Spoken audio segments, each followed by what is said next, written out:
సరస్వతీ పూజ చేసినట్టయితే మంచి విద్యాభివృద్ధి కలుగుతుంది.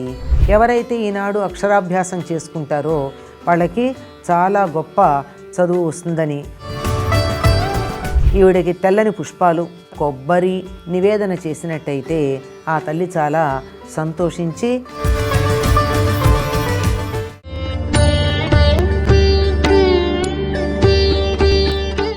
భక్తివన్ ప్రేక్షకులకు నమస్కారం. మాఘమాసం అన్న వెంటనే నవరాత్రులు గుర్తుకు వస్తాయి. ఆశ్వీజ మాసంలోనే కదా అని అనుకుంటాం, కానీ కాదు.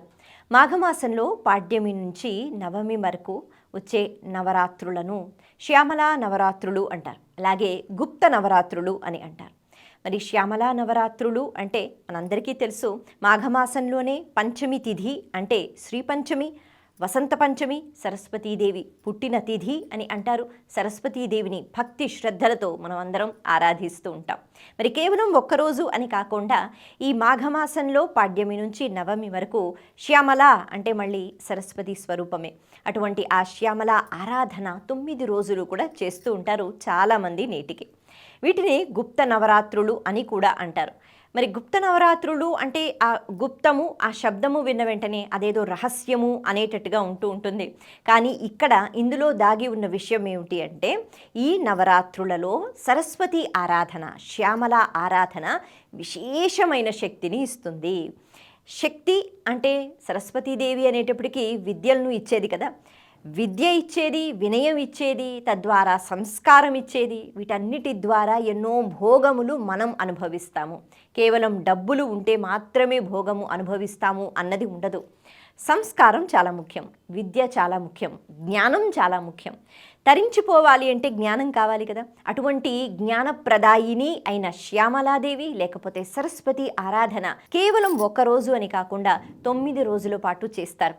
ఇలా చేసినట్లయితే చక్కని జ్ఞాపక శక్తి, అలాగే విద్య, వినయము, ఇందాక మనం చెప్పుకున్నట్టుగా సంస్కారము, అలాగే వశీకరణ శక్తి కూడా వస్తుందట.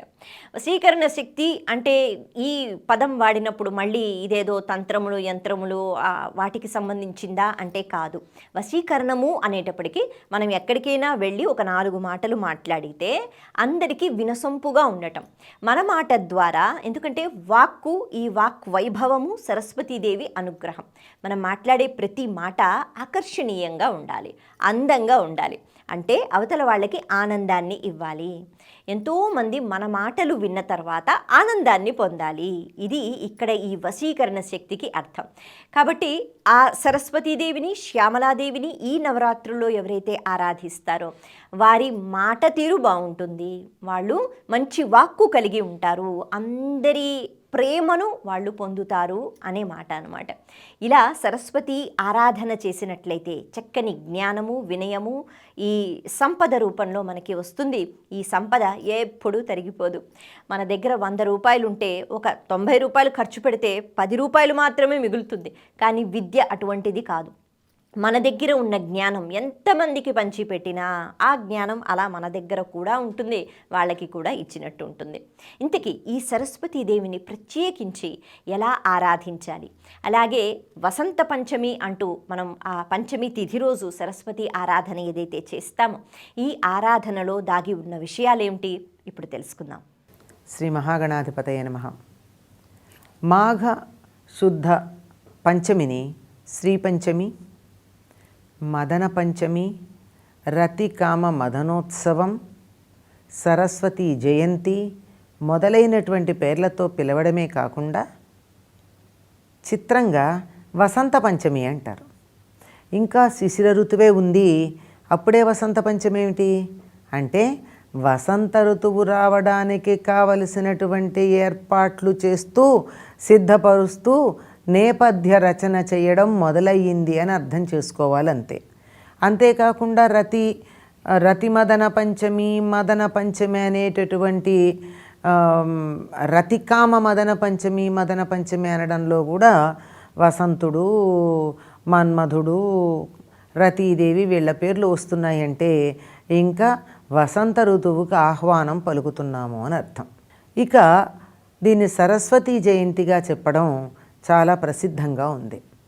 మనకి దేవీ భాగవతంలోనూ, బ్రహ్మాండ పురాణం మొదలైనటువంటి వాటిల్లోనూ సరస్వతీదేవి అవతరించినటువంటి రోజుగా ఈ రోజుని పేర్కొనటం జరిగింది. ఆవిడ్ని అవతరించిన తర్వాత ఆవిడ్ని పూజించి కాణ్వ శాఖలో సరస్వతీదేవికి సంబంధించిన పూజా విధానం అంతా చెప్పబడింది. ఆవిడికి సంబంధించిన స్తోత్రాలు, ఆ తరువాత దండకాలు, కవచాలు, సరస్వతీ కవచం, సర్వ విజయము అనేటటువంటి పేరుతో ఉంటుంది సరస్వతీ కవచం. వీటన్నింటినీ దీనికి సంబంధించినటువంటి సరస్వతీదేవికి సంబంధించినటువంటి మంత్రము, బీజాక్షర సహితంగా ఉండేటటువంటి మంత్రము, ఇవన్నీ కూడా మనకి ఈనాడే ఆవిర్భవించినట్టుగా చెప్పబడుతూ ఉంటాయి. మొట్టమొదట శ్రీకృష్ణుడు, బ్రహ్మ మొదలైనటువంటి వాళ్ళందరూ ఆరాధించారని, ఆ తరువాత మహర్షులందరూ ఈ సరస్వతీదేవిని ఆరాధన చేశారని, అలా చేసినటువంటి వాళ్ళల్లోనే కొద్దిమంది మహా గొప్ప కవులుగా, పండితులుగా లోకంలో ప్రసిద్ధమయ్యారు. ఉదాహరణకి వాల్మీకి వంటి వాళ్ళ పేర్లు చెప్పడం జరుగుతుంది. బృహస్పతి మొదలైనటువంటి వాళ్ళు కూడా ఈ సరస్వతీదేవి యొక్క అనుగ్రహం వల్లనే గొప్ప గొప్ప కవులు, సాహితీవేత్తలు, పండితులు కావడం జరిగింది అని చెప్పి మనకి ఈ గ్రంథాల్లో కనపడుతూ ఉంటుంది.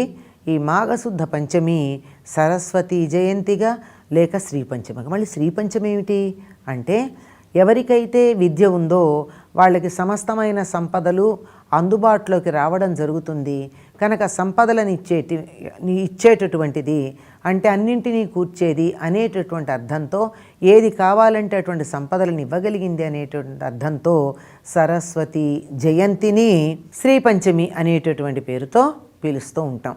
ఈరోజు అక్షరాభ్యాసాలు చేసుకోవడం చాలా ప్రసిద్ధి.